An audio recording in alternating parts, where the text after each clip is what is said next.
What's going on, lads? So today I'm quickly going to show you the initial tier list for Racket Rivals. And I've been grinding in 3v3s mainly, and I've got some strong opinions on what the best spirits and awakenings are right now. Also, lads, I've given a bit more weight to how things perform in 2v2s and 3v3s because that's where the meta really shifts, right? But don't worry, I'll definitely call out anything that's a total overpowered for 1v1s. So yeah, let's break it down one by one, starting from bottom C tier, and I'll also explain my reasoning for each one. So, Aimbot, a 4-star awakening, in theory this sounds amazing. So it's supposed to send your ball to the best possible spot on your opponent's court, where there are no defenders, I guess. But in practice, it's just broken. It constantly sends the ball to a spot that's super easy to block, and the ball just kind of goes where you can easily reach it with a dash. So it desperately needs a buff and is currently the worst awakening in the game.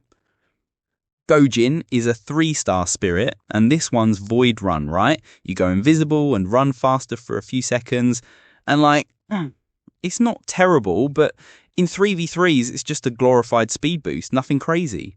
I'll give it a bit of credit in 1v1s because it can confuse your opponent, maybe make them whiff a block. But even then, freeze or a well-timed dash just hard counters you. So yeah, not as trash as Aimbot, but still needs some love to matter in the meta. In B tier, Senchu is the defensive bomb, drops a little zone that auto-sets or repels balls. And honestly, before they patched it, this thing was kind of nuts, because you could cheese people by sending their shots out of bounds, but now that counts as your team touching it, so yeah, nerfed into being more situational. I guess it's still solid for defense though, especially if you pop it close to the net, block and then spike into empty space. In competitive games, it's probably higher, but for public matches, I think B tier feels just right. Next is Kyoki, a 4-star spirit, and this one's blindfold effect. Yeah, you lob a smoke orb and blind the enemy. And it's not terrible, but in 3v3s it's just a glorified speed boost, nothing crazy. I'll give it a bit of credit in 1v1s because it can confuse your opponent, maybe make him whiff a block, but even then freeze or a well-timed dash just hard counters you.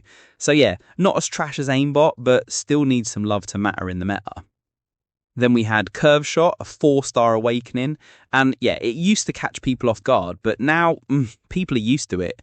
Your ball curves max, looks fancy, but in 2v2 or 3v3, it's not that hard to block anymore because someone's always in position. It is still cheeky for 1v1s if you line it up right, send it wide when they're not ready, but overall I think it's kind of predictable now. Still decent for 1v1s, just not scary. Now in A tier, we got Ground Slam, a 3-star awakening, and this one's the opposite of Captain Salute, so you slam rocks onto their enemy side and slow them down.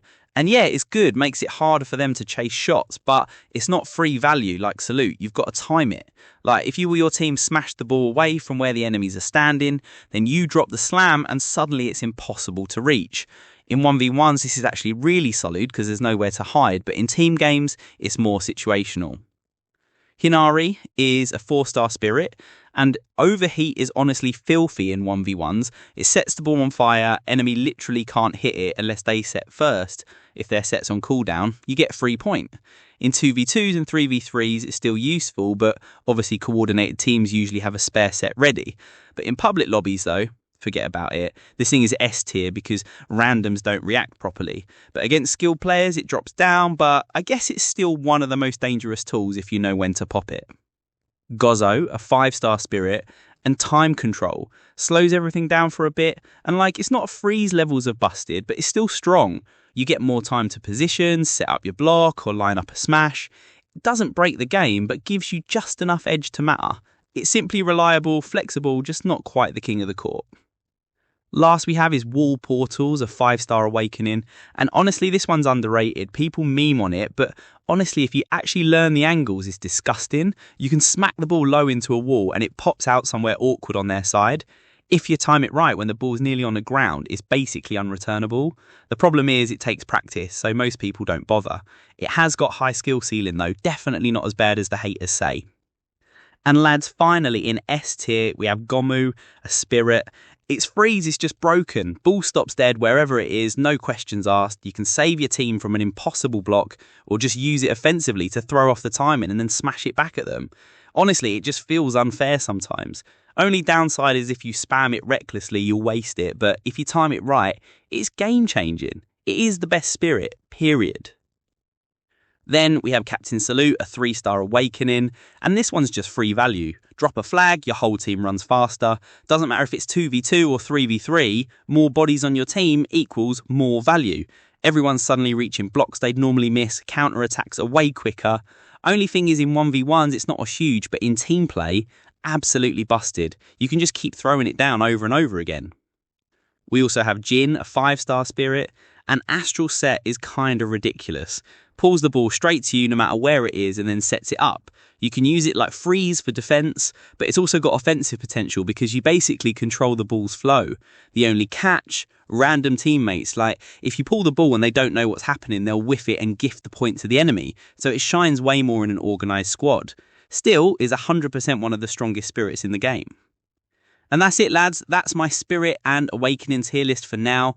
Like I said, I've put more weight on team play because that's where most of us are grinding.